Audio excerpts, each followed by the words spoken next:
¿cómo están? Bienvenidos. Soy Jennifer Cerecida y les doy la bienvenida, como siempre, hoy miércoles 25 de agosto, a una edición más de Cuerpo Médico. Hoy día vamos a hablar de un cáncer que incluso puede ser muy temido y del cual no se habla mucho. Vamos a hablar del cáncer de páncreas y vamos a ver cuáles son los síntomas, cuáles son, en todo caso, también los factores de riesgo y cuál es el tratamiento que se le da. Tenemos un especialista que va a responder todas sus consultas y además también el día de hoy Sara Busaba tiene consultorio abierto y va a responder sus preguntas en los temas nutricionales. Así arrancamos Cuerpo Médico el día de hoy.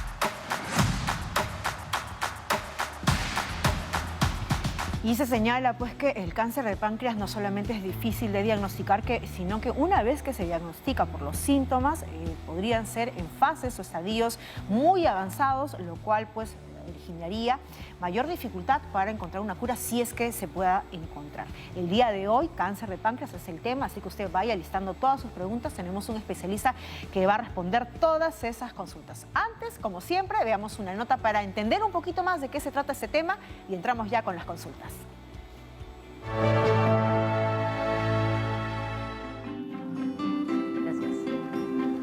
Amigos de Cuerpo Médico, el cáncer de páncreas comienza en los tejidos del páncreas, un órgano en el abdomen que se encuentra detrás de la parte inferior del estómago. Además, es importante saber que el páncreas libera enzimas que ayudan a la digestión y produce hormonas que ayudan a controlar la glucosa sanguínea. Ahora, se pueden presentar varios tipos de tumores en el páncreas, incluidos tumores cancerosos y no cancerosos. El tipo más común de cáncer que se forma en el páncreas comienza en las células que recubren los conductos que transportan las enzimas digestivas fuera de este. El cáncer de páncreas rara vez se detecta en sus etapas iniciales y justamente es cuando tiene más probabilidades aún de cura. Esto se debe a que a menudo no causa síntomas. Por esta razón, amigos de Cuerpo Médico, les recomendamos estar al día con los chequeos preventivos. Finalmente, algunos estudios mencionan que el consumo de café podría empeorar o aseverar un cáncer de páncreas. Sin embargo, esta duda se la dejamos al especialista en el set. Muchísimas gracias. Ahí está, muy bien, y nosotros cogemos pues ese interrogante si es que el café en todo caso podría agravar o ser un factor de riesgo para contraer o tener o hacer en algún momento un cáncer al páncreas. Vamos a presentar al especialista que el día de hoy va a absolver todas nuestras consultas. Estamos ya muy bien acompañados con el doctor Francisco Berrospi. Él es director general de la Dirección de Cirugía del Instituto Nacional de Enfermedades Neoplásicas. Doctor Berrospi, qué gusto tenerlo con nosotros. Muy buenas tardes. Buenas tardes, el gusto es mío también. Muchas gracias por la invitación. Bueno, y antes de entrar de lleno con las preguntitas, queríamos justamente que nos aclare esa duda en relación a si es que el café podría ser un factor de riesgo para el cáncer de páncreas o en todo caso alterar o afectar a este órgano que sabemos pues que está en la parte superior del sistema digestivo. Sí, bueno, hay muchos mitos, pero lo cierto, lo que tiene que ver acá mucho es una conducta. Ajá. Las conductas irregulares, los excesos, ¿no? No podemos decir solamente por el hecho de que leemos y encontramos que hay una lista de medicamentos o de elementos o de cosas en la dieta que pueden producir cáncer, que el hecho de tomar una taza de café ya nos pone en riesgo. Claro. Lo que tenemos que tener en cuenta son las conductas, los hábitos nocivos, ¿no? Es el exceso de café. Hay gente que trabaja en oficinas y que toma café con mucha frecuencia, se puede decir como bebedores sociales de café, ¿no? Como el bebedor social del alcohol, claro, ¿no? O de otros alimentos, puede estar en riesgo por ese exceso. Una mala alimentación, una mala nutrición podría afectar en todo caso en algún momento al páncreas. Definitivamente, hay muchos elementos en las dietas que tienen que ver con no solamente cáncer de páncreas, con muchas neoplasias del aparato digestivo especialmente. Perfecto. Doctor, antes de ir entrando a todo el tema de factores de riesgo, vamos con una primera consulta, llega a través de redes sociales, se la leemos del Facebook, ahí está, en pantalla, por favor, vamos a leérsela al doctor. Dice, Erwin Jaramillo le pregunta, ¿somos más propensos los diabéticos, las personas con diabetes, de padecer cáncer de páncreas? ¿Qué cuidados especiales debemos tener? ¿Hay una relación entre diabetes y cáncer de páncreas, doctor? ¿Páncreas, perdón? Sí, el diabético en cierta forma tiene un factor de riesgo. Ajá. Generalmente son los diabéticos que se llaman de larga data. Los diabéticos que tienen muchos años de enfermedad tienen un riesgo mayor que la población general, sí. Pero hay que diferenciarlo también de la diabetes que se presentan en los pacientes que tienen cáncer de páncreas, ¿no? Que por la enfermedad, se puede decir, la enfermedad produce un grado de atrofia, o sea, de mal funcionamiento del páncreas, e indirectamente produce diabetes. Sí. O sea, hay dos casos. Claro. El diabético que no tiene cáncer y que en el tiempo, en los años, sí puede desarrollar, sí, tiene más que la población general. Y el paciente con cáncer de páncreas que puede presentar después, a consecuencia de su enfermedad, una diabetes. Imaginamos que la situación puede agravarse si en caso incluso es una diabetes no controlada, no, Sí. no seguida. Tiene mucho que ver por con... ser una enfermedad crónica. Tiene mucho que ver con las enfermedades no controladas, Ajá. sí, definitivamente. Perfecto. Muy bien, vamos con una consulta, llega desde la línea telefónica, desde Tumbes, qué lindo, desde el norte de nuestro país. Silvia, gracias por llamar, te escucha el doctor Berrospi, ¿cuál es tu pregunta? Sí, un saludo para este programa tan importante para el Perú. Muchas y gracias. para el doctor, ¿no? Que nos está acompañando, les está acompañando. Claro. Mire, soy una señora que tiene 62 años y voy a cumplir 63 años. Aparentemente soy una persona que parezco sana, pero el año 2019 me descubrieron un tumor en el páncreas, ¿no? Estuve hospitalizada en Almenara, y bueno, estuve con los mejores médicos que hay allá, y dijeron que tenía que tener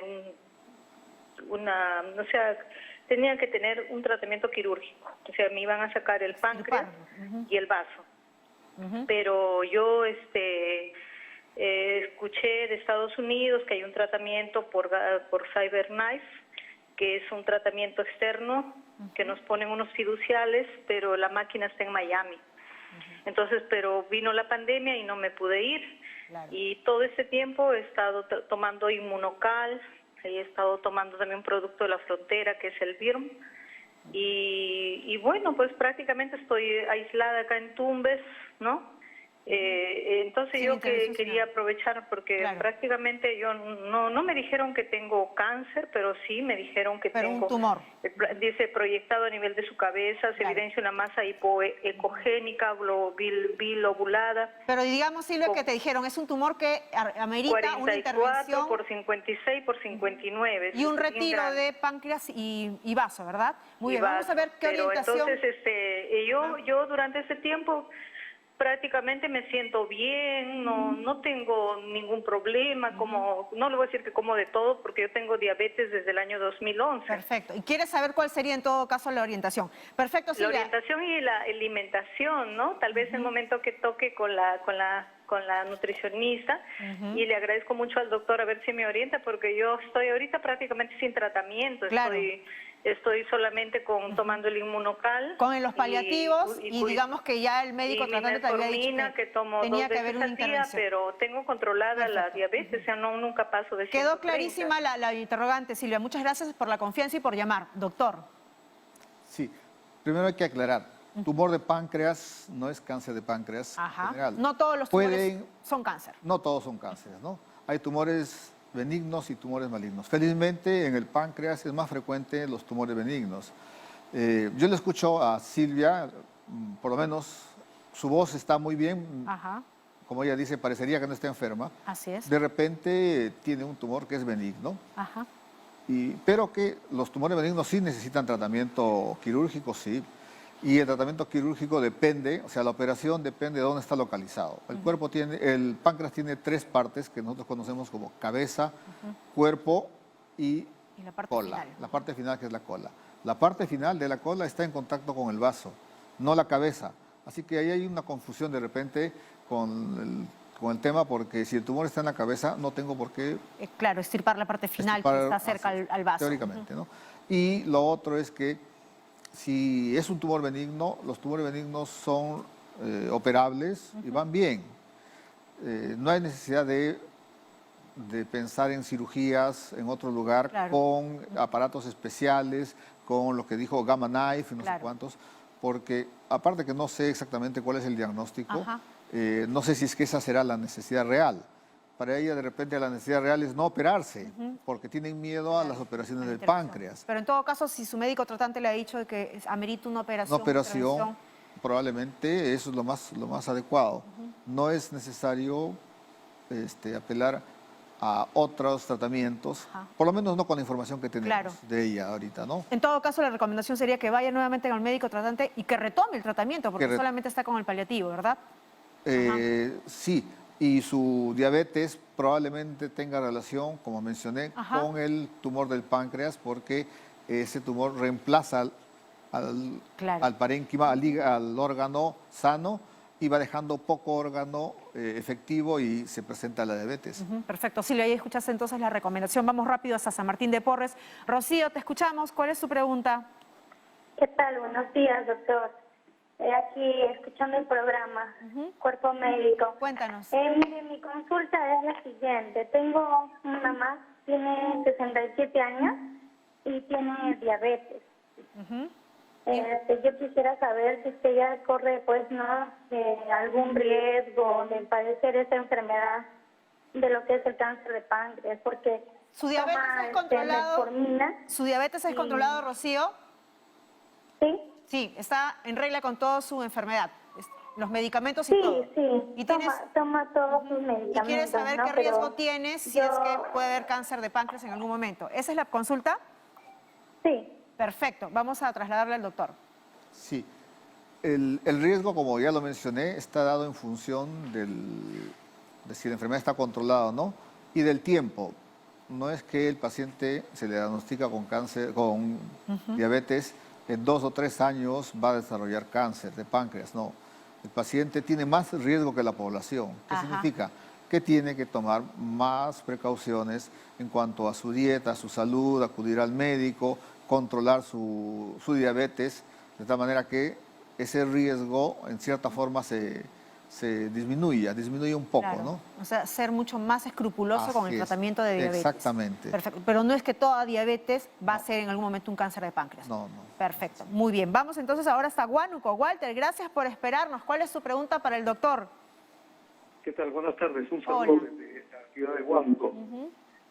Doctor, a lo largo y ancho del país, nuestro arte culinario siempre está acompañado de cremas de rocoto, ají, algo picante. Ahora, lo que quería preguntar es, ¿el ají o el rocoto o lo picante es factor para, digamos, conseguir esta enfermedad? Gracias. Perfecto. ¿Exacerba el picante, ají, ajo, rocoto? No, lo que sí produce los picantes o estos son irritación en el estómago. Tienen que ver más con gastritis, pero no con cáncer, ¿no? Entonces, si hablamos de dietas saludables, el ají no está dentro de las dietas saludables, no en la forma o costumbre que tenemos de comer ají todos los días y todo eso, ¿no?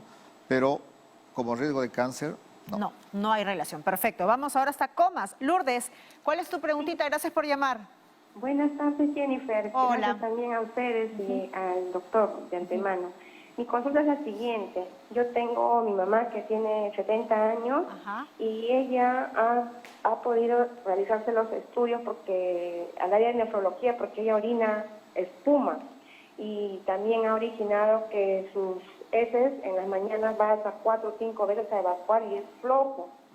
Y ha ido a nefrología, pero no le han podido examinar ni un problema, ellos no lo detectan nada, ¿no? Incluso en el Cayetano Heredia ha ido y no ha podido detectar nada el doctor en su oportunidad.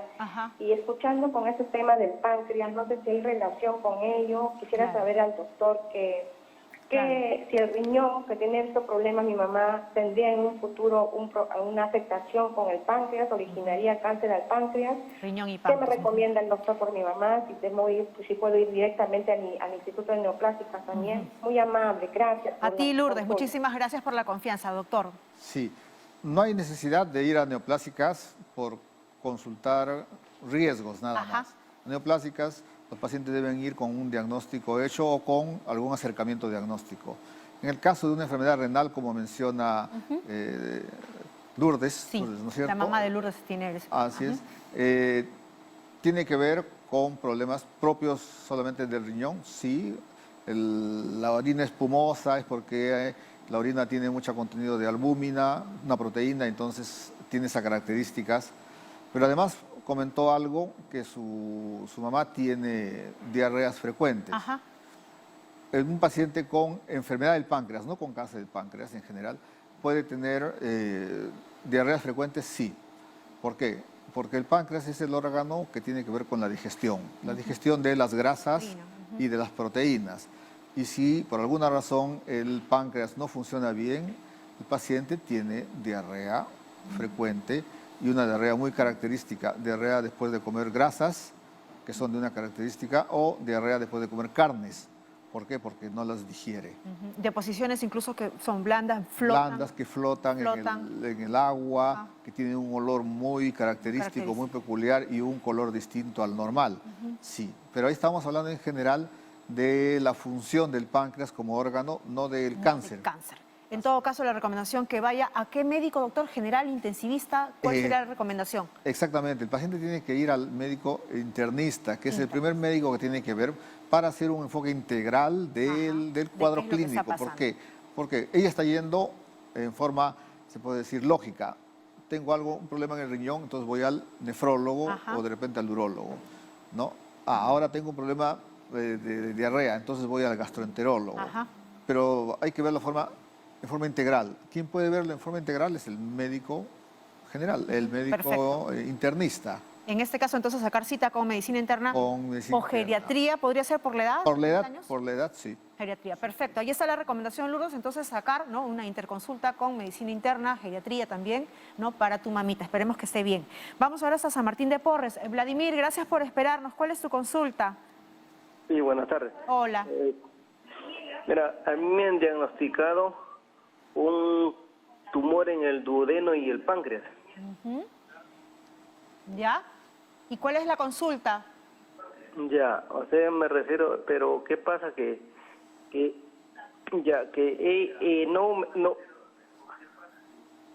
No me dan un diagnóstico exacto, qué es lo que tengo, ¿no? Porque me dijeron que hay que esperar el examen de la endoscopía con biopsia para ver qué es lo que tengo, ¿no? Y tú quieres saber la orientación, básicamente cómo va a ser el tratamiento en relación a esto que te están diciendo en la primera parte del diagnóstico. Sí, pues qué probabilidad hay de que sea un tumor benigno, maligno, ¿no? Que por la ubicación que se encuentra entre el duodeno y el páncreas, ¿no? Bueno, básicamente orientación, porque recordemos que el doctor no está viendo tu historia clínica, pero escucha lo que te va a decir el doctor. Sí. La pregunta es, ¿cuál es la edad? Vladimir, ¿cuál es la edad? Ya cerró el... ¿Qué edad tienes? 53. 53, muy bien, perfecto. Y imagino que sabe que tiene un tumor en el páncreas o en la zona porque le han hecho una tomografía, ¿no es cierto? Imagino. Sí, tenemos que evaluar los pacientes y tratar de determinar al máximo el origen o la localización de los tumores. Pero muchas veces cuando hablamos de páncreas o hablamos de cáncer de páncreas o de la cabeza del páncreas, hay que recordar que en esa zona hay 4 estructuras que confluyen. Está el páncreas en sí, la cabeza del páncreas, está el duodeno, está la vía biliar, ¿no?, y la zona donde desembocan los conductos del páncreas y de la vía biliar, que se llama ampolla de Vater. Entonces, en esa zona hay 4 estructuras. Muchas veces los pacientes preguntan, sí, doctor, pero ¿qué es? ¿De dónde es?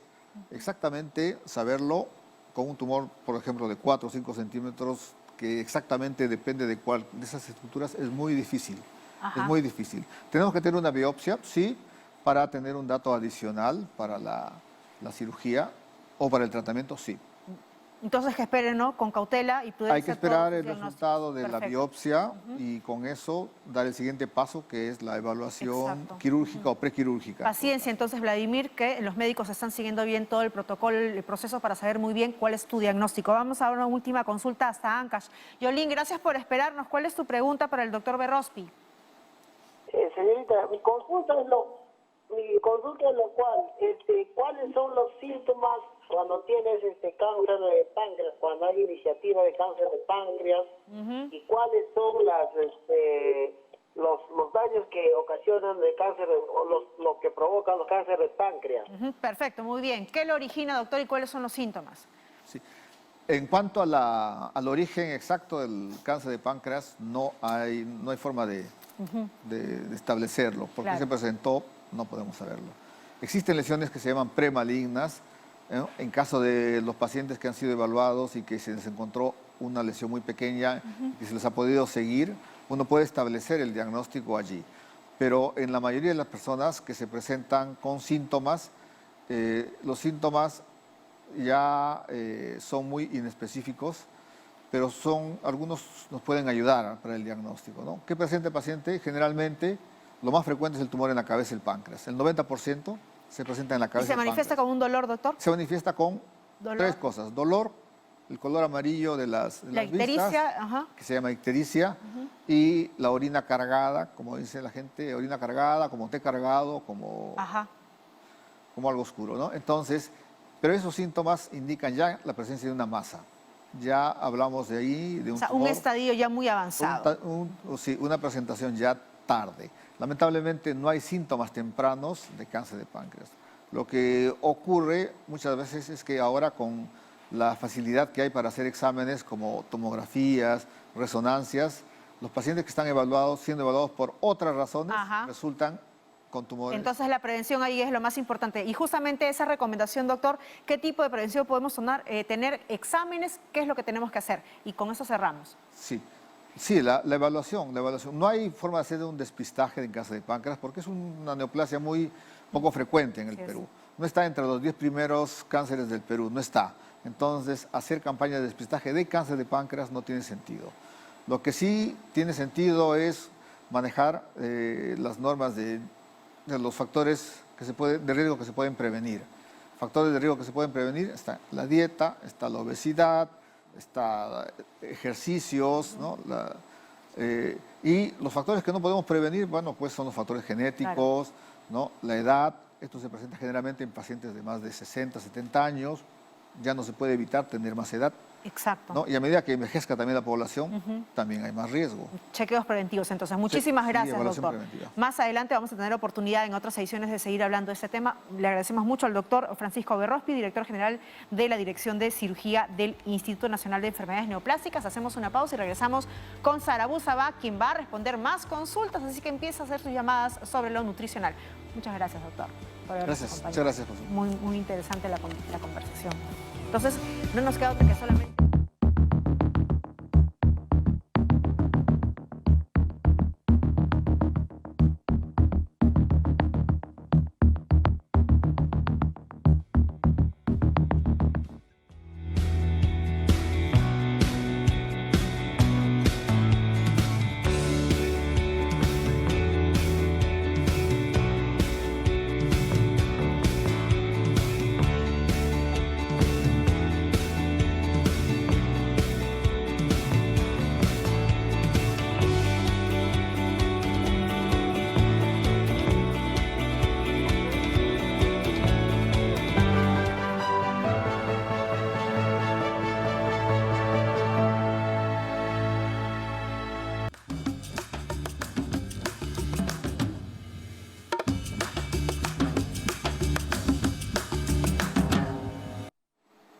Amigos, ya estamos aquí en Cuerpo Médico, en nuestro momento de nutrición para poder resolver todas sus consultas. Como bien lo hizo Silvia hoy durante justamente la entrevista con nuestro médico, hablando de este páncreas y esta relación que tenía con la diabetes.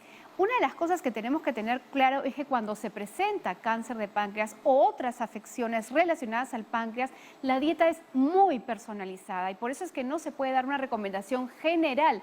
Recordemos que el páncreas bota justamente una serie de sustancias muy importantes para el proceso de digestión y en la medida que estos estén afectados, pues dar un alimento no conveniente puede complicar mucho al paciente. Así que eso muy importante, Silvia, distinto es la recomendación para pacientes con diabetes. Y ahora sí continuamos también con consultas que nos llegan en este momento. Hilda se encuentra en La Perla. ¿Cómo estás, Hilda? Te escucho.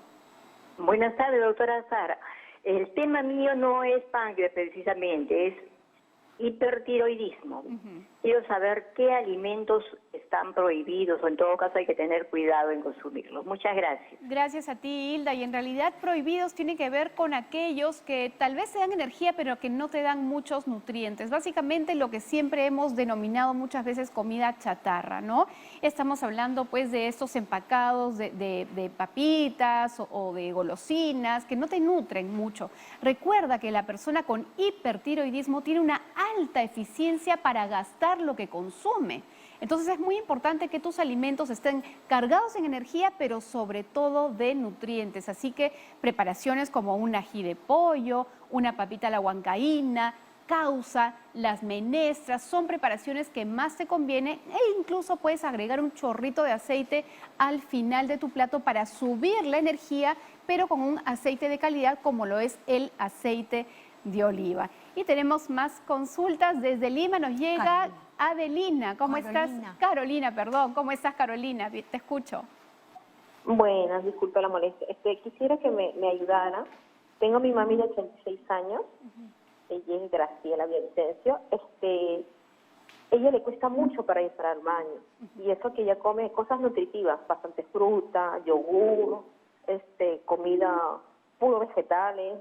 Sí. En realidad no sé cómo ayudarle en ese sentido. Carolina, algunas preguntitas para poderte ayudar. Primero, ¿este estreñimiento es reciente o siempre ha sido ella así?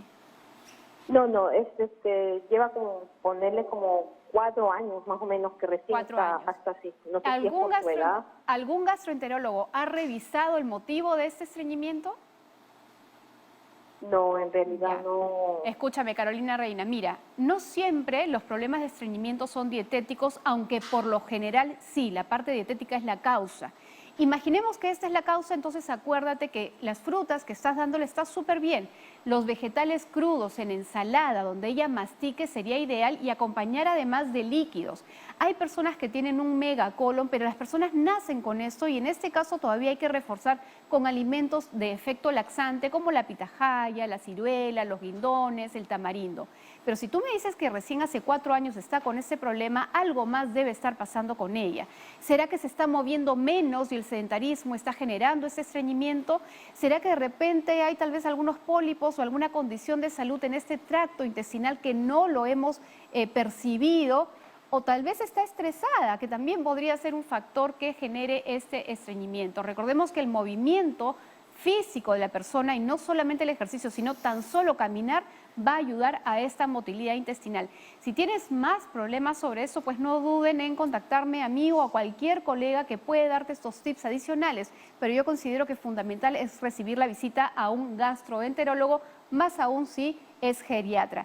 Así que Jenny, siempre tenemos que tener en cuenta que las dietas, los tratamientos siempre son personalizados. Muy bien, acudir al especialista, por algo tiene la formación profesional de tantos años y no buscar el remedio uno solo en internet o de repente pedírselo a alguien que por ahí pudo haber estado sintiendo esos mismos malestares. Por favor, no haga eso, cuide su salud, que es lo único que le garantiza, ¿no?, que usted pueda llegar muy bien a los años dorados. Muchas gracias por su preferencia, los esperamos a las 5, cuídese, chao.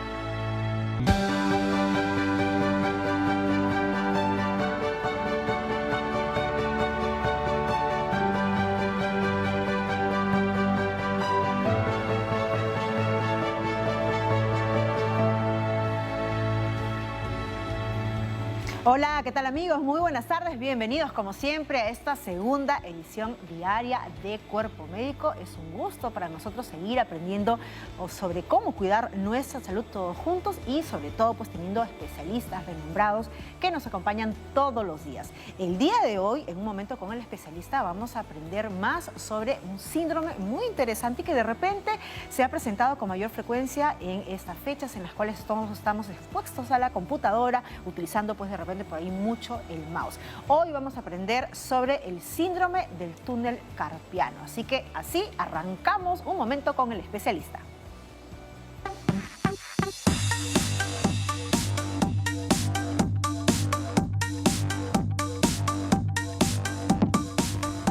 Y para desarrollar el tema de hoy, el síndrome del túnel carpiano, nos acompaña el especialista, el doctor José Castro. Él es traumatólogo especializado en cirugía de mano y miembro superior de OSM Medic y también pues de la clínica San Borja. Y además también, como todas las tardes, damos la bienvenida a Sara Busaba, nuestra nutricionista, quien también más adelante incluso va a responder preguntas porque hoy día tienes consultorio abierto, ¿verdad, Sarita? Efectivamente, Jenny, por supuesto, vayan apuntando. Seguramente en algún momento se les ha quedado alguna inquietud, así que hoy es momento para que puedan resolverlas. Y también resolver las dudas que puedan tener, Jenny, sobre el tema que hoy nos convoca, el túnel carpiano. ¿De qué se trata? ¿A quién le puede dar? Pero sobre todo, ¿cómo resolverlo? Claro que sí. ¿Cuáles son los factores de riesgo si de repente a todos nosotros nos puede dar en algún momento pues este síndrome? ¿Por qué es que hay una manito ahí al lado del doctor Castro? Doctor, en principio, bienvenido a Cuerpo Médico. Muchas gracias por estar con nosotros. Es un gusto estar con ustedes para poder debatir un poco de este síndrome muy común. Ahora cuéntenos, ¿dónde se ubica esta afección, este síndrome? ¿Qué es? ¿Una patología? ¿Es una enfermedad? Viene a ser una lesión del nervio mediano. El nervio mediano, esta es la maqueta, esta es la mano, se encuentra justo en esta porción, ¿no?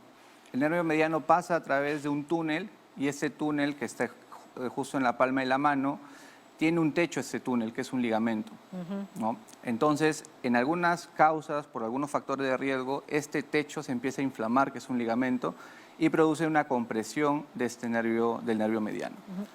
Dentro de los síntomas más frecuentes, principalmente es adormecimiento de las manos, pero de algunos dedos en específico que más adelante los puedo detallar. Básicamente tendría que ser una afectación por un tema ocupacional, de trabajo, por un movimiento que hacemos de manera repetitiva y constante, es decir, puede ser por el mouse, si es que de repente yo soy cajera de un supermercado y estoy constantemente en esta acción. Mira, para serte sincero, una causa específica no existe.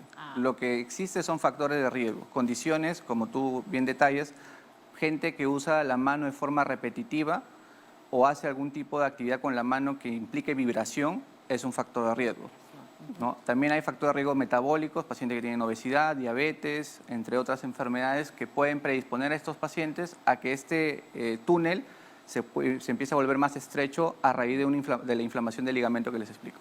¿Y cuáles serían los síntomas, doctor? ¿Cómo me doy cuenta que se está afectando esta condición del túnel carpiano? Digamos, de entre los primeros síntomas que vas a encontrar es adormecimiento o hormigueo en la palma de la mano, pero específicamente en el primero, segundo, tercero y la mitad del cuarto dedo. ¿Por qué? Porque el nervio mediano se encarga de la sensibilidad de este territorio. Entonces, cuando se empieza a comprimir, lo primero que va a notar el paciente es este tipo de adormecimiento o electricidad.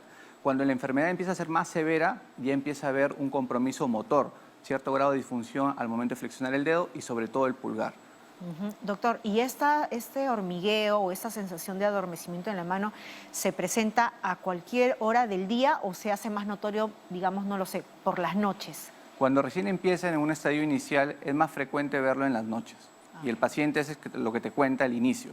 Pero conforme la enfermedad va avanzando, esto ya se vuelve en todo el día. ¿Y ese va avanzando en tiempo cuánto es más o menos? Es muy difícil de definir, no hay un tiempo específico, pero generalmente entre el tercer mes al sexto mes sin tratamiento, empieza a volverse más continuo. ¿No? Más continuo. ¿Este síndrome, doctor, se puede presentar en cualquier etapa de la vida o es propio de alguna edad, más en mujeres, más en hombres? La verdad que es en cualquier etapa de la vida, ¿no? ¿Niños podrían tenerlo? El niño es muy raro, eso sí, no, en los niños no, pero a partir yo creo que de los 18 en adelante pueden presentarse.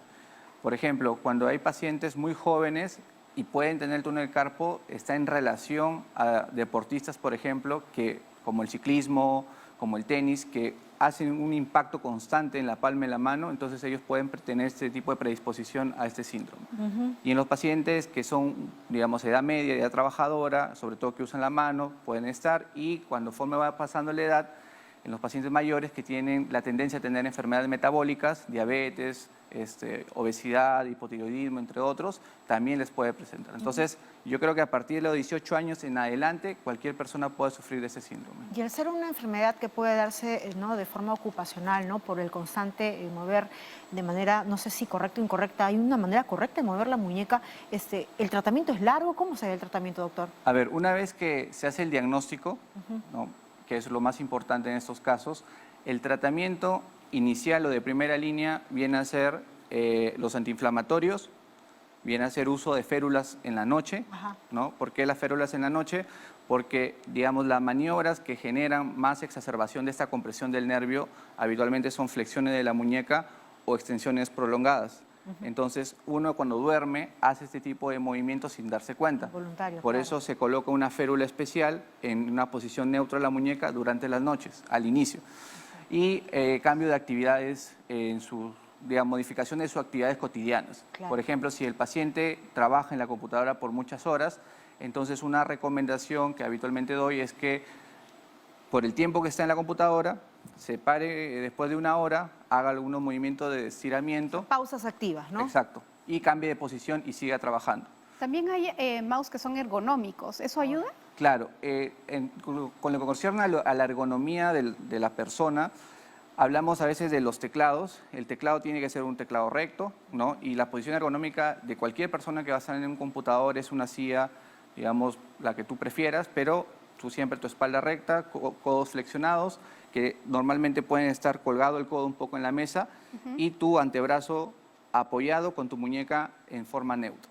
Y con lo que concierne al mouse, no hay un mouse específico, pero lo que se recomienda es que no sea ni tan grande, porque si es muy grande te genera mayor presión en la mano, y si es muy pequeño el mouse, un movimiento de pinzamiento. Ambas maniobras pueden generar que este ligamento y este nervio se comprima más. Entonces tiene que ser un mouse acorde a tu muñeca, acorde a tu mano, digamos, en un punto intermedio según cada paciente. Y que esté a la altura de mi mano, no Exacto. por sobre, porque ahí habría, pues, ¿no? Sí, este movimiento. sí. Doctor, ya están llegando consultas incluso por redes sociales y vamos a leer la una del Twitter. Vamos a ver si la vemos en pantalla rapidísimo, por favor. Yolanda Vivanco le pregunta, me operaron del túnel carpiano hace 2 años y desde hace un par de meses me duele la mano cuando estoy en actividad. ¿A qué se podría deber, doctor? ¿La operación es una solución final o puede volver a ocurrir estas molestias? Sí, mira, la cirugía es la última opción de tratamiento, sobre todo cuando lo primero que les he comentado fracasa. O sea, farmacología, férula... digamos, cambio de las actividades y terapia física. Eso habitualmente la mayoría de médicos lo recomienda por 6 meses. Si en los 6 meses el paciente no tiene ningún alivio y fracasa, entonces lo que sigue es la cirugía. La cirugía de liberación del túnel del carpo es una cirugía ambulatoria, relativamente rápida, pero que consiste en hacer una incisión justo en esta porción de la palma, liberar este ligamento y el nervio se va a sentir un poco más liberado porque el espacio va a aumentar. El problema del túnel del carpo, que es una lesión de nervio, es que este nervio, cuando tú lo liberas, cuando tú lo tratas de forma quirúrgica, hay fibras que se recuperan y hay fibras que no se recuperan. Y eso depende mucho del tiempo que hayas hecho la cirugía o que hayas hecho la liberación. Pero en ese caso ella refiere que después de 2 años presenta dolor.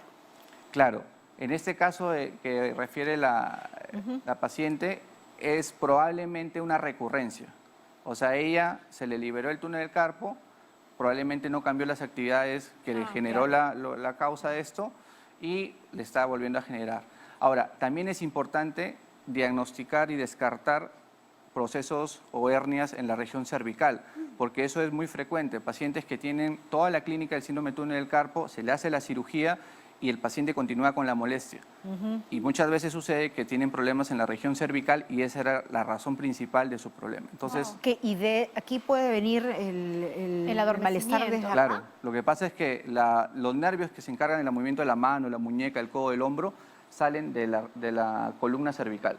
Vienen por acá, la médula cervical, bota las raíces y empiezan a inervar toda la extremidad superior. Claro. Entonces hay problemas a veces de tipo compresión o estenosis en nuestros canales que genera ese tipo de síndromes, digamos, parecido al síndrome o síntomas muy similares, ¿no? Ahora, en este caso imaginamos que si es que el dolor persiste luego de la intervención es porque no ha venido acompañado de una terapia, ¿no?, en la cual se corrija ese compromiso funcional que de repente le originó ese malestar inicial. Claro, exacto. O de repente tiene una enfermedad metabólica asociada o quizás también tiene un compromiso de una hernia cervical. O sea, eso es muy difícil determinar cuál es la causa del fracaso del tratamiento, ¿no? Pero puede ocurrir en todo caso. Puede ocurrir, es totalmente normal. Vamos a continuar con las consultas, doctor. Esta vez nos llegan desde el Facebook. Vamos a ver qué nos están consultando. Daisy Osorio dice, ¿cuál sería el mejor tratamiento para un caso de síndrome de túnel carpiano leve? Tengo 28 años. Bueno, en ella, más o menos lo que habíamos estado conversando, antiinflamatorios, férulas nocturnas. Si es que de repente su actividad laboral es usar mucho la mano, usar la férula también para el trabajo, es otra opción en aquellas personas que no pueden modificar tanto su actividad laboral. Y finalmente, derivarlo a un terapista de mano para que le haga un protocolo de rehabilitación. Ahora, perdón, Jenny, justo estaba mencionando que los problemas metabólicos que están asociados, por ejemplo, a una diabetes, de pronto también como causa la obesidad. ¿Cómo es que esto se relaciona? O sea, ¿por qué la diabetes o la obesidad tendría que afectar el túnel carpiano? Mira, no hay una especificación específica, pero lo que se conoce es que cuando uno tiene obesidad, por ejemplo, es propenso a inflamaciones en general. Entonces, estos pacientes con obesidad hacen más inflamación que otros pacientes y probablemente por ahí está la explicación de que este ligamento, que es el techo del túnel carpiano, se empiece a engrosar. Claro. ¿No? Igual la diabetes y también probablemente el hipotiroidismo. Pero decirte que hay una explicación fisiopatológica por qué hay esta asociación, no hay una respuesta clara para eso, ¿no? Ahora, doctor, ¿qué ocurre con aquellos síndromes de túnel carpiano que no han sido diagnosticados y que de alguna manera han sido normalizados por la persona y que de repente por ahí nunca han tenido atención? Se agrava y se forma algo mucho más considerable para la salud de la persona. ¿Qué ocurre con el túnel carpiano no atendido, no diagnosticado? Cuando tú no diagnosticas ese tipo de patologías, la lesión del nervio se vuelve crónica, ¿no? Por tanto, si de repente el paciente tiene 6 meses, 1 año, 5 años con ese problema, lo que puede pasar es que una vez que lo diagnostiques y le hagas una cirugía de liberación, el nervio no va a recuperar totalmente. Lo otro que puede pasar es que cuando estas lesiones se vuelven más crónicas, ya no solamente es un problema sensitivo. Porque, o sea, ya no es solo hormigueo ni dolorcito, ni adormecimiento. Sino empieza a atrofiarse la musculatura motora, principalmente la base del pulgar, que nos permite hacer distintos movimientos, empieza a atrofiarse por la compresión crónica del nervio, ¿no? Y obviamente, así tú lo operes, cuando ya está el músculo atrofiado, y se libere el nervio, ya no hay cómo revertir esa atrofia. Y se puede agravar incluso por la edad, porque digamos, si yo en mi juventud normalicé, me acostumbré al adormecimiento, al malestar, al hormigueo, conforme van pasando los años, ya no solamente es que pierda la movilidad de repente de la mano, ¿no?, la función esta de pinza, sino que puede hacerse mucho más crónico, más grave. ¿Yo podría afectarme mucho más? Bueno, claro, la afección principalmente sería en la mano y en los dedos que inervan este nervio, ¿no? Obviamente, conforme va pasando el tiempo, la regeneración del nervio es más lenta. Claro. Y como cuando te cortas la piel te haces una herida en la piel, si eres joven, tu cicatrización es un poco más rápido, si eres un poco más adulto, es un poco más lento. Lo mismo sucede cuando el nervio se empieza a regenerar. En teoría, el nervio se regenera 1 milímetro por día en un paciente, digamos, activo, joven. Cuando va pasando el tiempo, esta regeneración es un poco más lenta y obviamente el resultado final después de esta cirugía va a ser menor y no el que uno espera, ¿no? Sigamos con las consultas, doctor. Esta vez nos llega desde el Twitter. Vamos a ver quién nos está escribiendo. Maribel Campos. ¿Un golpe o fractura en la mano puede ocasionar a largo plazo el síndrome del túnel carpiano? Qué buena pregunta. La respuesta es sí. ¿No? Hay fracturas de radio distal que son en la parte de la muñeca, hay fracturas también en los huesos del carpo que son en esta zona, que pueden ocasionar de forma aguda, ¿no?, o a mediano plazo un síndrome de túnel carpiano por un proceso inflamatorio, sobre todo si no son manejadas de forma adecuada. Ahora, si es que tu lesión es antigua y tiene recién ahora el síndrome de túnel carpiano, es poco probable, porque ese tipo de afecciones se ven a mediano plazo posterior al traumatismo o fractura que ya sea. ¿Un esguince mal curado también podría ser? En realidad todo proceso inflamatorio en la mano puede generar la inflamación de ese ligamento y por tanto un posible túnel carpiano, ¿no? Perfecto, doctor, para ir cerrando, que ha estado muy interesante esta conversación, recomendaciones muy puntuales, por favor, a todos los televidentes. Bueno, lo primero que les recomendaría es que si hacen un trabajo manual, ¿no?, traten siempre de descansar, hacer estiramiento de la muñeca, ¿no?, colocarse, si es que ya tienen el diagnóstico, colocarse una férula al momento de trabajar. Lo otro que les recomendaría es que si apenas tengan un síntoma, algo que les moleste en la mano, que tenga en relación a lo que hemos conversado el día de hoy, acudir a la evaluación de un cirujano de mano especialista para llegar al diagnóstico pronto y de esa forma es más fácil tratar y generar una buena evolución en sus casos, ¿no? Perfecto, doctor, muchísimas gracias. Como siempre cerramos diciendo, no hay que normalizar ningún malestar, adormecimiento u hormigueo, hay que ir siempre al especialista. Muchas gracias, muchas gracias por la invitación. Hemos estado con el doctor José Castro, traumatólogo especializado en cirugía de mano y miembro superior de OSM Medic y también, bueno, especialista de la clínica San Borja. Muchas gracias por su presencia y vamos a hacer nosotros ahora una pausa, pero vamos a regresar con consultorio abierto nutricional. Sara Abusabá responde todas sus preguntas, así que aproveche, empiece a llamar ya. Ya regresamos.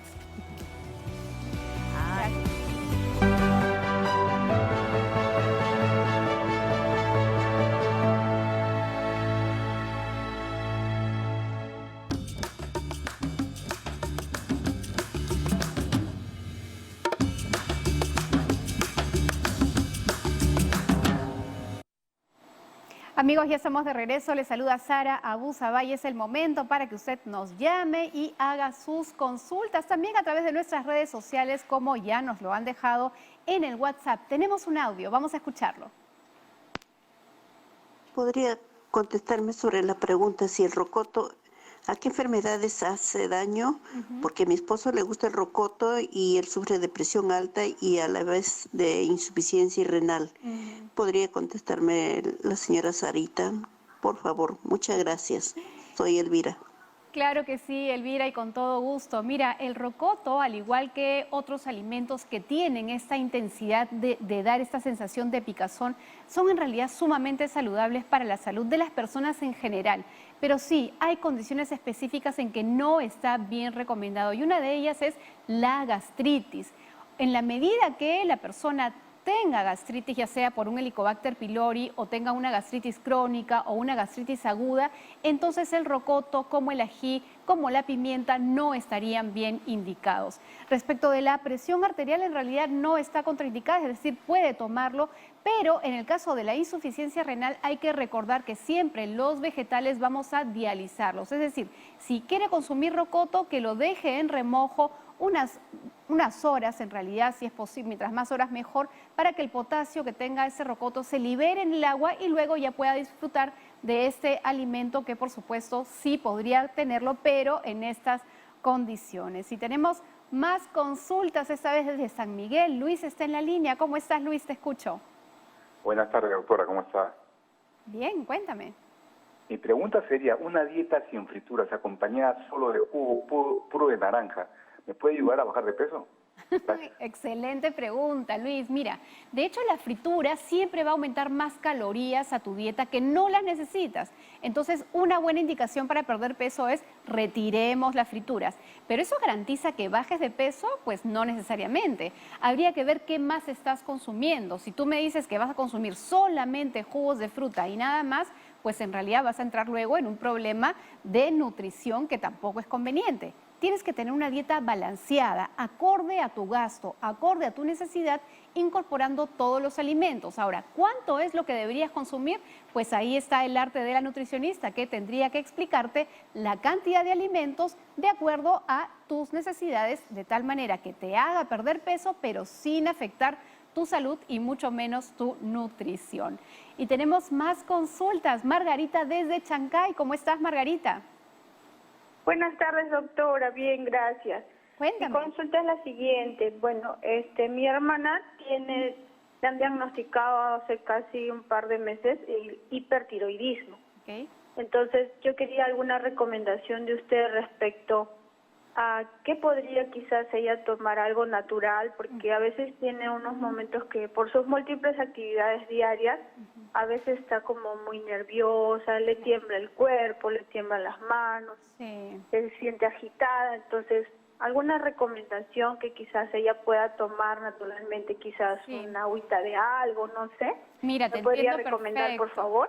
Te entiendo perfecto, pero lo primero que tienes que darte cuenta es que cuando existe el hipertiroidismo, muchas veces el nerviosismo, esa sensación de que estoy acelerado todo el día, que estoy impaciente, es parte de los síntomas que presenta el paciente. En la medida que esta tiroides empiece a regularse, eso también se va a regular.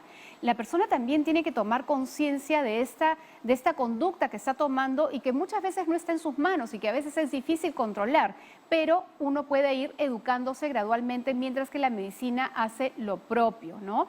Ahora, sí, puede ser también que ella tenga una personalidad un poquito, no sé, más nerviosa. Algo natural, el agua de azahar, estamos siempre, digamos, sabemos que es algo que ayuda a muchas personas. La infusión de manzanilla también es algo que puede ayudar, e incluso la valeriana, que son, digamos, alternativas complementarias, pero que no son tratamiento, ¿no? Entonces esas cositas podrían ayudar. Pero respecto de la dieta hay que recordar que, como dije en otras oportunidades, la persona que tiene hipertiroidismo, el cuerpo se hace muy eficiente, muy hábil para poder gastar la energía que está entrando desde los alimentos. Por tanto, necesita mayor cantidad de alimentos para poder cubrir sus necesidades y no adelgace mucho. Entonces ahí es necesario que tenga 5, incluso hasta 6 tiempos de comida, que no les falte los almidones de las menestras, de los tubérculos, de los cereales, e incluso complementar la dieta con alimentos ricos en grasa de origen vegetal, como la palta, la aceituna e incluso el aceite de oliva, pero no en fritura, sino directamente en las preparaciones que uno va a terminar.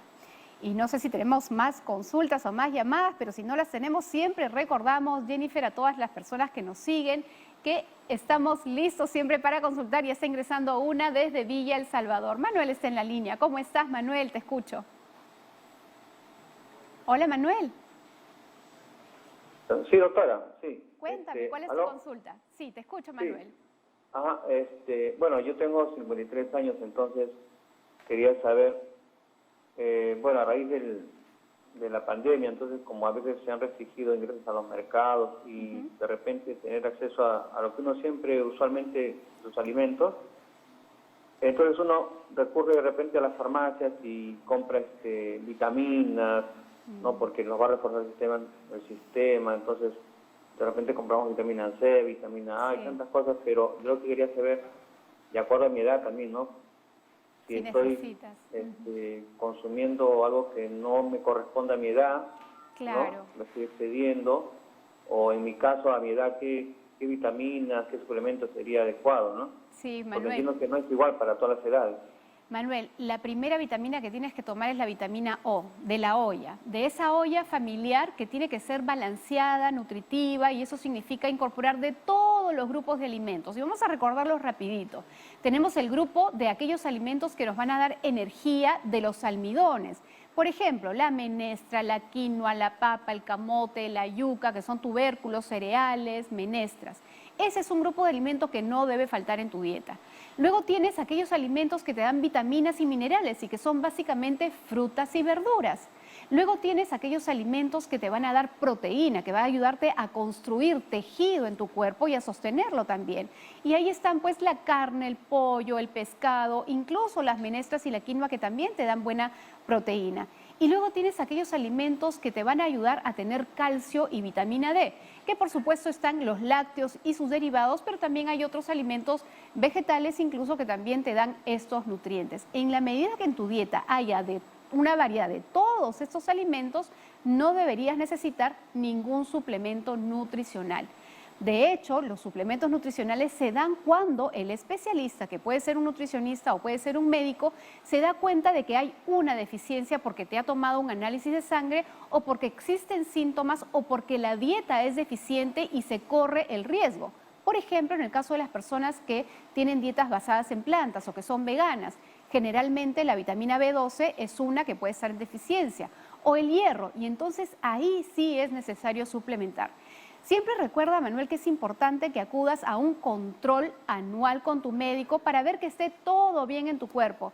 Y en ese sentido, pues vas a estar mucho mejor manteniendo al mismo tiempo estilos de vida saludable, que es una dieta balanceada, como siempre lo menciono acá, y por supuesto actividad física. Y yo creo, Jenny, que también vamos a sumar a eso actitud positiva, hacer cosas que promuevan y cuiden nuestra salud mental. Porque hay que recordar que el ser humano es un todo, no podemos diferenciar salud física con salud emocional, ¿no? Tomando en cuenta incluso pues, la situación que nos está tocando vivir con el tema de la pandemia. Con mayor razón. Muy bien, muchísimas gracias, Sarita. Qué importante el tema esto de los suplementos y los complementos. Vamos a acudir a nuestra vitamina O de siempre, nuestra olla, y siempre que esa alimentación sea pues lo más balanceada posible de todo tipo de alimento. Ojo, siempre y cuando pues el médico nos ha dicho de que podemos comer así. Muchas gracias por su preferencia. Recuerde que si usted se perdió alguna edición de Cuerpo Médico, puede ir al canal de YouTube de TV Perú. Ahí están todas las ediciones, los episodios, incluso anteriores de Cuerpo Médico, para que usted los vuelva a chequear con la familia. Gracias por su preferencia, nos vemos la próxima. Chao, cuídese.